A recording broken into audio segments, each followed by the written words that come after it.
lalong-lalo na sa mga Irenatics. Team Charan! At Charanatics. So, ayan. Oh, ito po yung aming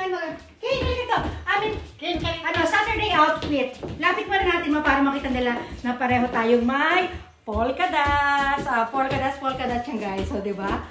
Oh, ayan. Oh, sige mga muna tayo Oh, ito. Naalala niyo ba yung love life ni Mama at ni Papa sa Luneta Park? O, ayan. Today, continuation po ito ng kanilang pag-iibigan ni Papa. O, ayan. O, saan mo ito umpisahan, Mama? Atay ka. Ano na? Diba? Nagkatuluyan na sila ni Papa. I-fast forward natin. Nagkatuluyan kami noon ng ama niya. Nagsama kami. Hanggang sa nagkaanak kami ng isa. Yung panganay, ate ko panganay. Ngayon, ito, nauna ko muna sila na. Sasabihin ko muna sa isip ko, ay, nakukuha na naman ng sundalinga. Ayan, yung anak ko umiksena na naman. Ayan, balik tayo dito. Ayan, ito papangunahan ko lang sila na ito, sa pag-iibigan po, hindi lagi sweet-sweetan. Hindi puro sweet-sweetan. Ayan, malalaman nyo. Ito na yung continuation ng kwento ni Mother Charan. Nagsama na kami. Ngayon, nagkaanak kami ng isa. Ewan ko ba, paano nangyari yun? Luneta pa rin. Luneta pa rin. Memorable yung Luneta Park kay Mama. Oo. Ngayon, inom ka mo na ito. Ayan, ayan, ano siya, naalala ko sabi mo magabi yun. Parang naniniwala pa ako sa women's instinct, yung kinakabahan yung babae. Gabi. Yung parang may kakaibang ginagawa ng ating asawa. Hindi ako pakali sa bahay. Kasama ko yung baby ko, ang panganay. Hindi ako makatulog, hindi ko alam, balisa ako. Kaya ang ginawa ko, magbihis ako. Sabi ko doon sa tiyahin ko, pakibantayan nyo na lang yung anak ko. Kasi wala si Papa sa bahay. Kasi wala, nasa Luneta pa. Photographer po kasi yung Papa ko, di ba? Nasa una natin kwento. Kahit gabi po, syempre may mga nagpapapicture doon sa Luneta, kaya nandun si Papa. Ngayon, hindi alam ng tiyahin ko na pupunta ako ng Luneta. Basta ako kinakabahan ako. Ayun, pumunta ako ng Luneta. Madaling araw. Siguro nag-antay ako ng mga kalahating oras. Tambay-tambay na ako doon. Nakapantalon ka? Nakapantalon ako noon. Suot ko pantalon. Saka naka-heels akong malaki. Ilang buwan sa atin noon? Mga 6. Mga 6 months pala yung baby ni Mama yung panganay. Pantalon ako, tapos naka-heels ako. Matangkad. Ganito ba yun ba? Ganyan style. Ganyan ang heels ni Mama ha. Sige. Yan, mahilig ako mag-heels noong araw. Eto na. Umabot ng kalahating oras. Iba talagang pakiramdam ko talaga. Kinakabahan ako. May naaninag ako doon sa malayo. Luneta yun eh. Malaking part.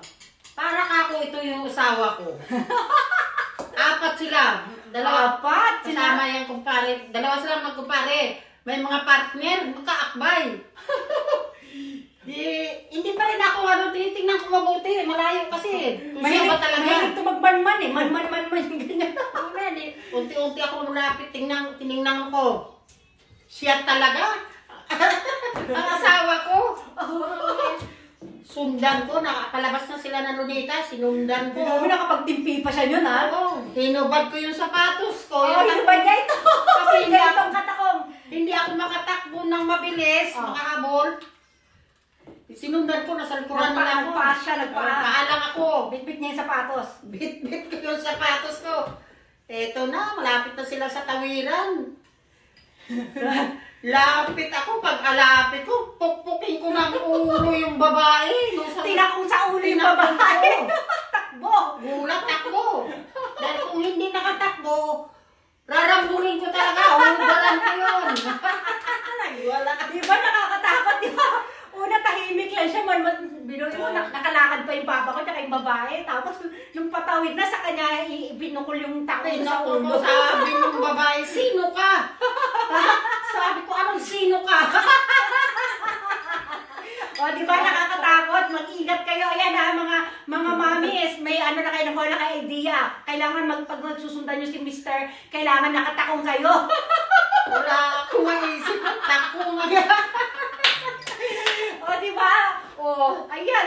Hindi ba nadala talaga niya yung mga yung mga maaligid-aligid sa ating mga Mr. Pero, bakit, wala namang kasalanan yung babae. Walang kasalanan eh, magka-akbay sila, nakahawak sa Diba ka naman si Papa nagsinungaling, sinabi binata siya. Bahala na sila ron.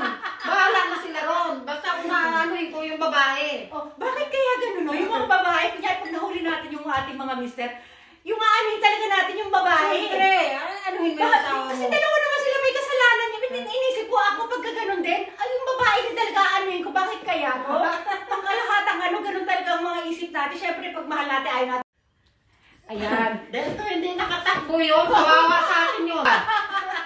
Ayan, di ba ha? Mag-ingat-ingat yung mga ano dyan ha. May nakuha ng idea yung mga mamis dito, yung mga misis. Pagka kayo nagloko-loko. Kailangan maging matapang tayo. Yan, huwag tayo matakot. Pero dapat ipapa din ma. Hindi naman ako siyempre. Ganyan talaga yung mga babae. Tuloy pa rin ang pagsasama namin. Napatawad mo naman siya. Siyempre, ganun lang yun. Pag talaga tayo, pwedeng mamahal talaga tayo. No? Pagka yung hindi agad natin, tawag dito. Pagka yung, marami pa tayong pag-ibig sa kanya. Kasi minsan nawawala po yan eh. Pag paulit-ulit na ginagawa ng paulit-ulit ka niloloko, mawawala po yan ng pag-ibig na yan. Pero pag yung mahal na mahal pa natin, madali tayo magpatawad eh. Oo, di ba? Ako din pag si Kima, wala din naman siya ng babae. Kaya syempre pogi asawa natin. Wala tayo nagagawa. Kaya nga sabi ng papa mo, kasalanan ko ba nag-asawa ka ng magwapo? Mabuti pa ka ako pangit. Di ba yan? May natutunan na tayo ha. May nakuha kayong kay mama ha. Technique. Kinakabahan ako. Pag kinakabahan ka pala, totoo yan. Di ba? Na natin yan. Inumin na natin to. Nagkape na kami kanina ni mama sa taas. Ito pinakabanlaw na namin yung mainit na tubig. Halika maipakita, natin. Hindi pa tayo nag-reflect. Kala ko itakong na. Sige, dito tayo lang. Yung bag pala natin, may bag din tayo. May bag pala kami. Ayan, sige. Stomach in. Chest up. Puwet out. Yan. Lipan sa kabila ba? I-push ang bewang. I-pull ang balakang. Ayan. Flex. Flex na dyan. Flex. Napakan ako ng takot. Flex. Kunin mo muna. Nakunin ko na yung bag niya na rin. Dali. Sige na, nakapara mo tayo. Bye everyone. Bushi. Kunin yung sombrero dali. Bushi mo, dali. Meron din siya. Sombrero din siya. Ka-color. No. Anak. Hindi polka dahil yung suot ni Kate. Pero ayan. Ka-color. Parang siyang beige and black. Diba? Beige po ito. Lalapit natin. 1, 2, 3, 4. Yung hikaw natin na. Ayan. Yung hikaw namin pareho din kami. Parang, alam niyo yung design ng hikaw namin. Akala mo yung takong na yung pinakano ni mama sa ulo ng babae ni Papa. Ayan. Diba? Talagang related ang lahat. Bye everyone! Delikado na si mama. Nakakatakot maging misis. Mabait ako Bye!